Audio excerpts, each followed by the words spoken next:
Assalamualaikum warahmatullahi wabarakatuh. A'udzu billahi minasyaitonir rajim. Bismillahirrahmanirrahim.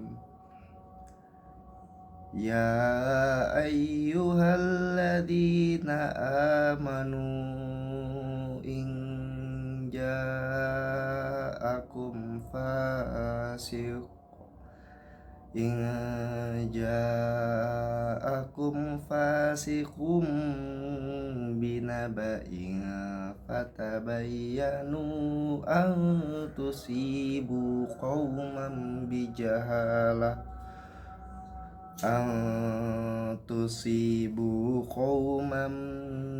bijahalatin fatusibahu ala ma fa'altum nadimin. Shadaqallahul azim. Surat Al-Hujurat ayat 6. Analisis dan penjelasan ayat.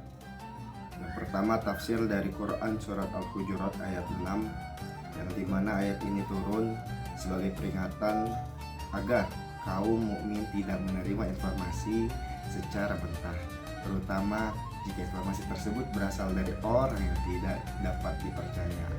Kata fatabayyanu menegaskan kewajiban untuk meneliti, memverifikasi, dan mengklarifikasi sebelum mengambil sikap atau menyebarkan informasi.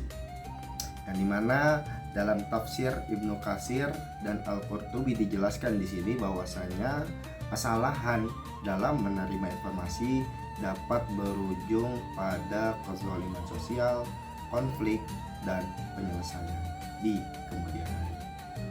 Kemudian kandungan dan kaitannya dengan komunikasi Islam, di mana ayat ini secara langsung berbicara tentang etika komunikasi dan validitas informasi yang merupakan yaitu aspek utama dalam komunikasi dan penyiaran Islam. Dalam konteks dakwah dan media, ayat ini menegaskan bahwa yang pertama, satu, informasi bukan sekedar disampaikan tetapi harus dipastikan secara kebenarannya. Kemudian komunikator atau dai memiliki tanggung jawab moral dan spiritual.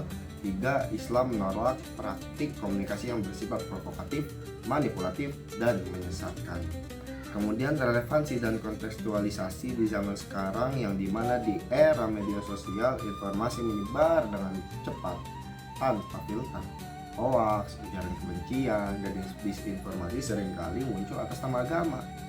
Quran surat Al-Hujurat ayat 6 ini menjadi sangat relevan sebagai pedoman di etika digital, karena seorang muslim, terlebihnya dari mahasiswa komunikasi dan penyiaran Islam, sebagai calon dai seharusnya yang pertama tidak mudah membagikan konten sebelum verifikasi, kemudian menggunakan media sosial sebagai sarana edukasi dan dakwah yang menenangkan, dan yang terakhir menjunjung nilai kejujuran, kehati-hatian, dan kemaslahatan umat. Kemudian hikmah dan pesan atau moral daripada yang kita ambil di ayat ini adalah bahwasanya komunikasi yang tidak etis dapat menimbulkan kerusakan sosial, sedangkan komunikasi yang benar akan melahirkan kedamaian. Serta beberapa pesan yang dapat kita ambil dari ayat Quran surat Al-Hujurat ayat 6. Setiap kata dan informasi adalah amanah. Literasi media adalah bagian dari iman. Dakwah tidak hanya soal isi pesan, tetapi juga cara dan kebenaran sumbernya. Mungkin cukup sekian yang saya sampaikan, kurang lebihnya mohon maaf. Wabillahi taufiq wal hidayah wa ridha ma'al inayah. Unzur maqal wa atas. Assalamualaikum warahmatullahi wabarakatuh.